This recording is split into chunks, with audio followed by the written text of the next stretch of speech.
Avril 1935. Dans le journal officiel de la Guyane française et du territoire de l'Inini, figurent en première page les propos tenus par le gouverneur Lamy au cours d'une session extraordinaire du Conseil général. Pour la première fois au cours de son histoire, la colonie sera honorée du 2 au 4 janvier 1936 de la visite de hautes personnalités métropolitaines et coloniales. Il convient par ailleurs, précise le gouverneur, que propriétaires, commerçants, hôteliers envisagent dès maintenant les mesures à prendre pour donner à la ville un aspect plus coquet.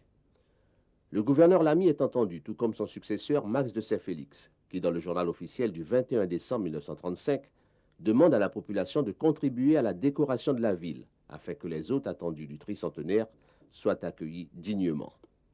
À cette époque, Gaston Monnerville est maire de Cayenne et député de la Guyane. À cette occasion, les sociétés Pathé et Gaumont ont dépêché un reporter en Guyane pour les actualités cinématographiques de l'époque.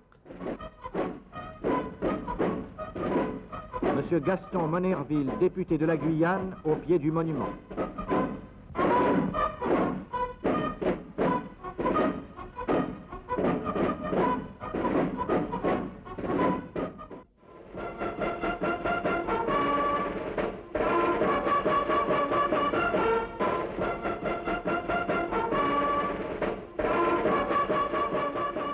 Le tricentenaire, et je l'ai vécu en quelque sorte. À cette époque-là, j'avais 16 ou 17 ans. J'ai peut-être terminé le BEPS, peut-être le brevet élémentaire, et je préparais le brevet supérieur.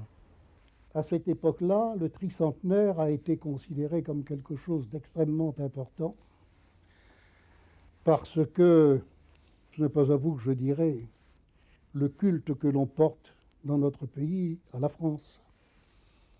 Et d'ailleurs, à cette époque-là, il y avait encore cet enseignement que l'on appelait, le nom ne me revient plus, mais où l'on enseignait l'amour de la patrie, les règles générales qu'il fallait observer pour être un citoyen convenable. Et je dois dire que j'ai été élevé dans ce culte. Il y a eu beaucoup de défilés. Et il y a eu beaucoup de manifestations. Il y a eu des chants. Par exemple, un chant du Père Sabbat, comme on l'appelait. C'était par exemple, nous te saluons, noble France. Est-ce que c'est là? Alors ça se disait, nous te saluons, noble France, nous t'attendons depuis longtemps. Les Guyanais dont tu fis tes enfants, en leur mère remplacé toute leur espérance. La cérémonie devant le monument aux morts.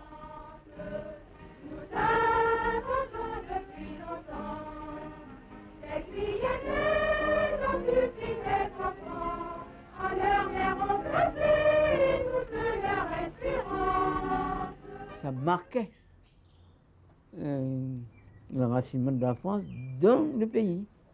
Pour la bonne raison que depuis 1635, pratiquement, la France occupait le pays. Par conséquent, ça marquait son enracinement. Et c'était la volonté de la France de faire voir sa présence. Nous étions français par la culture qu'on nous a transmise. Et nous avons été mis dans la nation française dès l'enfance. On connaissait mieux les problèmes de la France, l'histoire de la France, que l'histoire de la Guyane. N'oubliez pas que mes ancêtres m'ont été présentés comme étant des Gaulois quand je faisais mes premiers pas dans l'instruction. Et nous nous sentions français, un peu, c'est tout.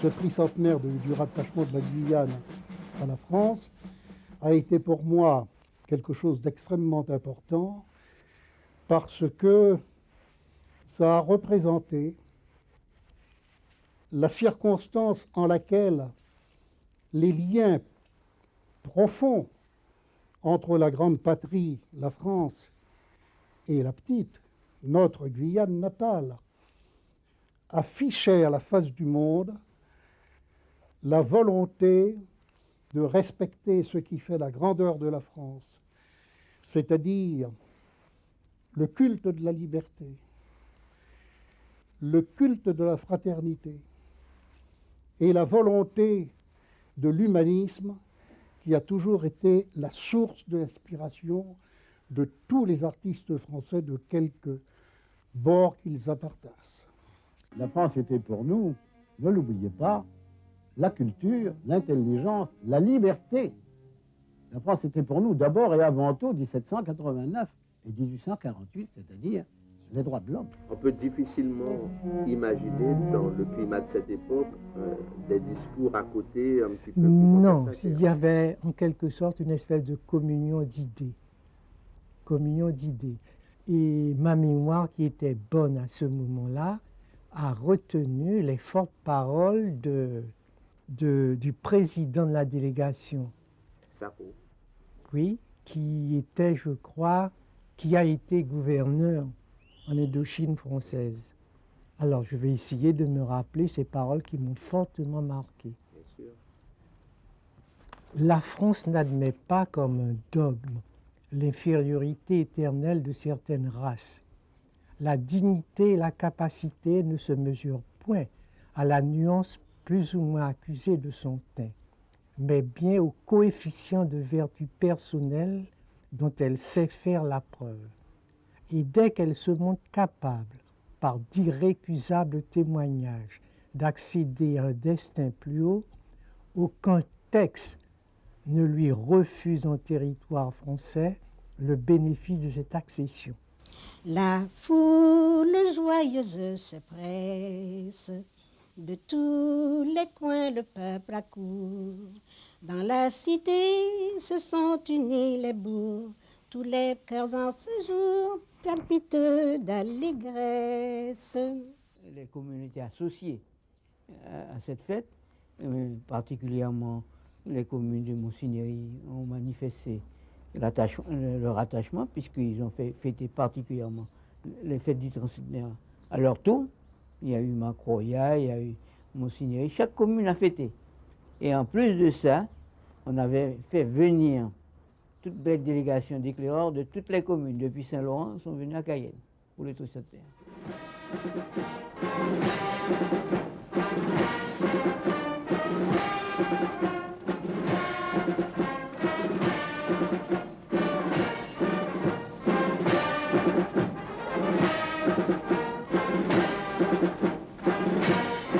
Si Eugène Simonot met l'accent sur la présence des éclaireurs de France, c'est que dans ces années 30, aucune cérémonie ne se conçoit sans la présence de leurs fanfarons, appelés en renfort de celle des tirailleurs sénégalais.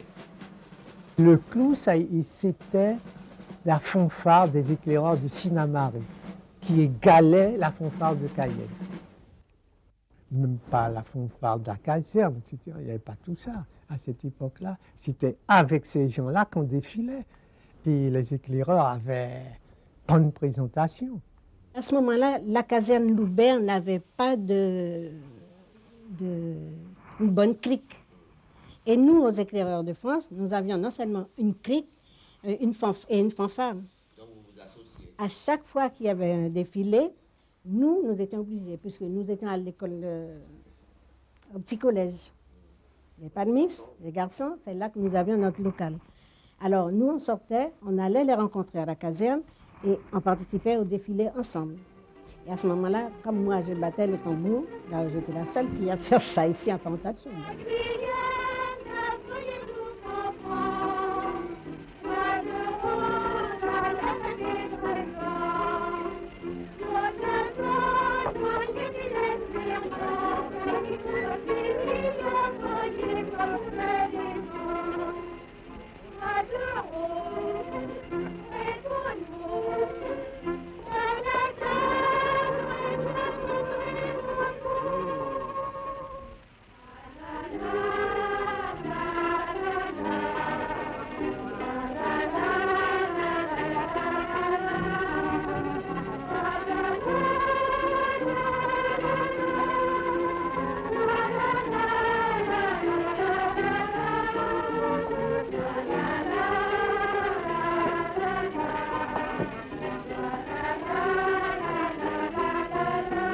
Ces fêtes du tricentenaire qui donnent lieu à une liesse générale ne font pas oublier pour autant la situation économique difficile que vit la colonie. La fin des années 20 est marquée par la baisse des ventes de l'essence de bois de rose, de la gomme de Balata et du rhum. À partir des années 32, les cours se redressent.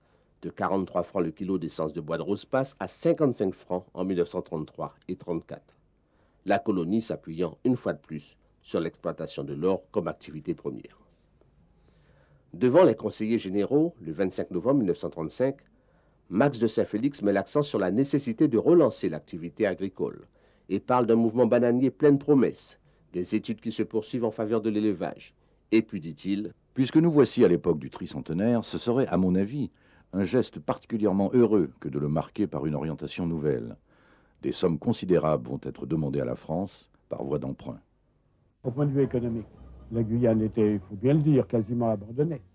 On se contentait de lui servir des subventions annuelles pour le travail local, la culture locale. Le pays n'était pas industrialisé. Vous me direz qu'à cette époque, la France non plus n'était pas industrialisée. La France était un pays agricole, mais très développé au point de vue agricole, et qui était un pays à l'aise et même riche au point de vue économique. Alors que la Guyane était considérée comme une sorte d'annexe très lointaine où il n'y avait que le bail. Dans ses notes relatives aux fêtes du tricentenaire, Gaston Monerville déclare: La délégation française prenait contact avec la fille aînée des terres françaises d'outre-mer, sans doute, mais hélas, l'une des plus démunies économiquement de cette région des Caraïbes. Le renouveau agricole n'était qu'à ses débuts, la situation financière déficiente, mais l'amour pour la France, l'attachement à la République n'en était pas attiédi. Le tricentenaire, c'est donc l'occasion de faire avancer certains travaux. Dans le domaine public, les réparations des bâtiments administratifs sont poussées très activement. L'effort porte également sur l'éclairage de la ville et sur certains ponts et axes routiers. Monsieur Albert Sarraut inaugure le nouveau pont de la crique Fouillée. Côté route, l'accent est mis sur la nécessité de relier les communes du littoral. Normalement, la route, je l'ai connue en 25. Et j'ai connu la route coloniale numéro 1, près de Macoria, Vénus, sans s'en passer. Quels étaient les moyens dont vous disposiez à l'époque alors qu'il n'y avait pas encore la motorisation actuelle? Ça, c'est une belle question. C'était la dame, c'était la brouette, c'était l'arrosoir, pelle et pioche. Voilà ce que nous avions comme outillage. Cette décennie 1930-1940 est marquée par la création du territoire de l'Inini. Par décret du 6 juin 1930, le gouvernement décide de diviser la colonie en deux parties bien distinctes. La bande littorale, qui regroupe 15 communes, est administrée par le gouverneur général et le conseil général. Le reste, près de 80 000 km², peu peuplé, appelé couramment l'intérieur, est placé sous la seule autorité du gouverneur qui, avec un budget propre, doit procéder à la mise en valeur du nouveau territoire. C'est le même gouverneur qui gère. Tu as deux budgets. Ça entraîne deux budgets. Le budget du territoire d'Inini et le budget de la Guyane proprement dit. Le budget de la Guyane proprement dit, voté par le Conseil général, mais toujours sur le rapport du gouverneur. Et tandis que le budget du territoire d'Inini est complètement géré par le gouverneur, mais avec des fonds d'État. Et ça s'est fait à la suite des événements de Galmo, puisqu'on savait que l'intérieur était plus riche, au point de vue or, au point de vue essence de rose, au point de vue Balata.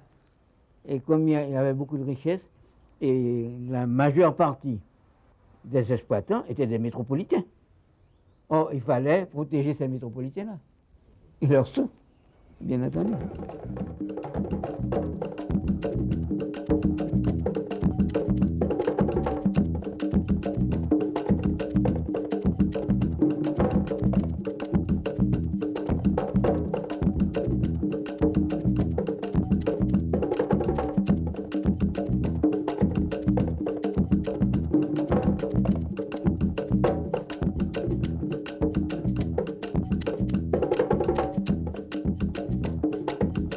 Une année après sa création, Saül, au centre du nouveau territoire de l'Inini, accueille un tout jeune prêtre qui passera le reste de sa vie en Guyane, pris d'amour pour ce pays. Monseigneur Didier, en quelle année êtes-vous arrivé à Saül? En 31. Vous aviez quel âge? 26 ans. Et comment était le village? Comment les gens vivaient-ils? Il y avait 13 carbets. Saül, à mon point de vue, c'est central, vous voyez. C'était à cheval entre le bassin à Prague et le bassin Mana. Mais pour un ingénieur, il ne serait jamais installé à Saül. Moi, je voyais le centre pour pouvoir attirer tous les gens. Avant d'arriver à Saül, il y a des petits villages un peu partout. Je suis passé à Contrage. J'étais reçu au cerf royalement. Chambre à coucher, tout. Le lendemain matin, des cris de cochons. Alors, à chaque endroit où je passais, dit « Père, restez ici, nous ferons venir les enfants. » Le père, c'est la première fois qu'il monte en forêt. Alors, qu'est-ce que vous avez fait après? Mais il n'y a pas de baptême, hein. Alors, je me suis installé à Saül. Alors, tous mes bagages étaient laissés à Carbet-Maïs. Il me fallait des porteurs. Alors, chacun qui me présentait un enfant baptisé allait chercher une charge. Alors, toutes les charges sont arrivées, mon linge, mon ravitaillement, etc. Et puis, dans une paillote, les gens étaient très accueillants. Ils ont ouvert une paillote complètement, vous voyez, sur une table. Moi, j'ai mis l'hôtel. Avec une criminelle, on sonnait, là. Puis on a commencé. Quand je suis arrivé, c'est tous des Anglais. Et personne n'était marié. Bon, mon premier devoir, c'était de faire les familles, m'occuper des enfants. Alors, les Anglais envoyaient leurs enfants à Sainte-Lucie. Dans ma tête, j'ai dit, tiens, un enfant qui revient à 18 ans, là, il ne connaît pas son père, n'a pas vu travailler, il n'a pas dans la tête ce que le papa n'y a pas mis. Alors, j'ai demandé au gouverneur de l'époque l'autorisation d'ouvrir une école. C'est accordé. Vous avez beaucoup d'enfants? Ah oui, j'avais des enfants. Quand j'ai quitté 60 enfants. Vous allez les chercher dans la forêt? 111 enfants quand j'ai fait le recensement premier pas. Vous allez les chercher dans la forêt, dans les criques? Alors, quand je remonte à Rataille, j'en prends 2. À Coata, j'en prends 2 autres. Je veux des enfants avec moi. Je ne veux pas de cuisinière, j'étais seul. On se débrouillait. On se débrouillait, bien sûr. Et vous les gardiez combien de temps? 2 ans. Et au bout de 2 ans? Première communion, ils rentraient chez eux.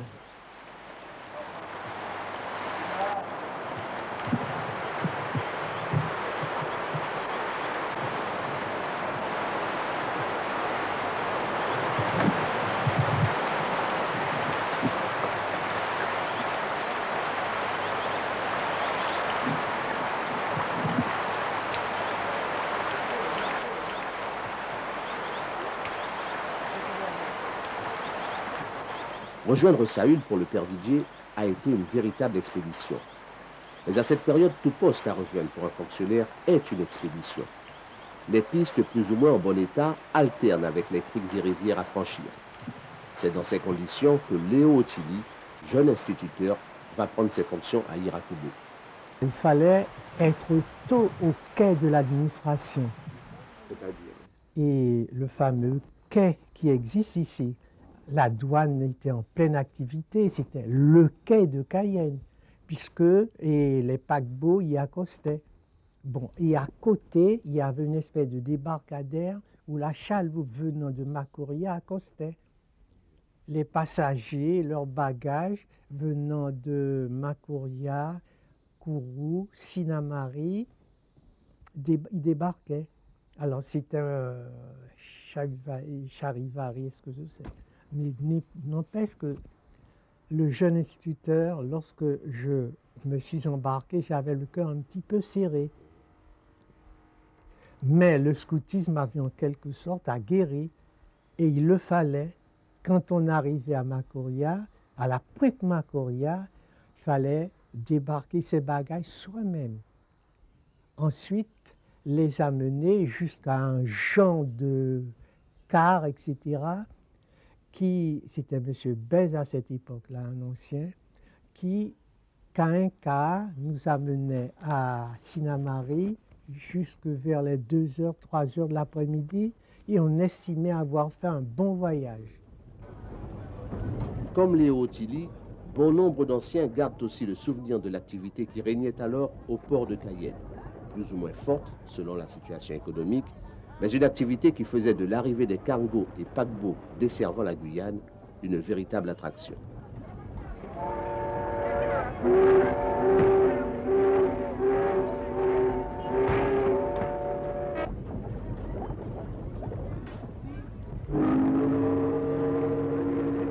À l'époque, tout le monde allait sur le quai pour voir les bateaux quand ils arrivaient comme ça. C'était un lieu de promenade d'ailleurs. Et même dans d'autres circonstances, comme si les gens arrivaient par là, il y avait beaucoup de foule. Même quand, quand l'évêque arrivait, comme il venait de la Martinique, c'est par là qu'il débarquait, avec une grande procession qui partait depuis le quai, qui montait place Churchill. Et beaucoup d'événements qui partaient de là. En plus des paquebots, à côté, il y avait le Quétanon. Le Quétanon, bâti de briques et de braques, etc. Mais c'était un quai. Un quai, les bateaux à vapeur Mana, Oyapock, et de tonnage moyen, accostaient. Normalement. D'ailleurs, c'est bien simple. Et depuis Rakoubou, Mana et autre chose, Sinamari un peu, étaient desservis par ces bateaux et qui étaient convenables. Il y avait des cabines pour les gens fortunés et puis le reste était sur le pont. Mais on était correctement transportés. De ce port partirent en 1936 305 tonnes de bananes, 702 en 1938. La tentative de développement de la production de la banane va connaître un essor malheureusement freiné par le déclenchement de la Seconde Guerre mondiale. Entre 1936 et 1939, les exportations de bananes et de rhum ne représentent en moyenne que 4,70%. Ce qui est déterminant dans cette Guyane d'avant la départementalisation, c'est d'abord le cadre économique qui a été modifié. On est passé d'une colonie qui produisait des denrées coloniales, une colonie essentiellement agricole, à une colonie minière et pénitentiaire. Et ça a changé complètement la vie des habitants. La vie n'est plus concentrée sur le littoral, comme ça a été le cas à l'époque des habitations sous le régime esclavagiste. La vie s'est installée dans l'intérieur du pays, car c'est là que se trouve la richesse qui fait vivre toute la Guyane, c'est là que se trouve l'or. L'exploitation aurifère, qui depuis la fin du XIXe siècle rythme la vie de la colonie, contribuant certaines années à relancer l'économie. Contribuant également à peupler la Guyane par une immigration spontanée, mais pas toujours définitive, d'où les fluctuations dans le mouvement migratoire. Ainsi, des 12 000 chercheurs d'or recensés dans la première décennie du XXe siècle, plus de la moitié avaient quitté le pays en 1936. Ces nouveaux arrivants, en quête du métal précieux, s'installent principalement le long des fleuves, donnant naissance à certains villages et favorisant l'expansion des agglomérations de Cayenne, Saint-Laurent et Mana notamment.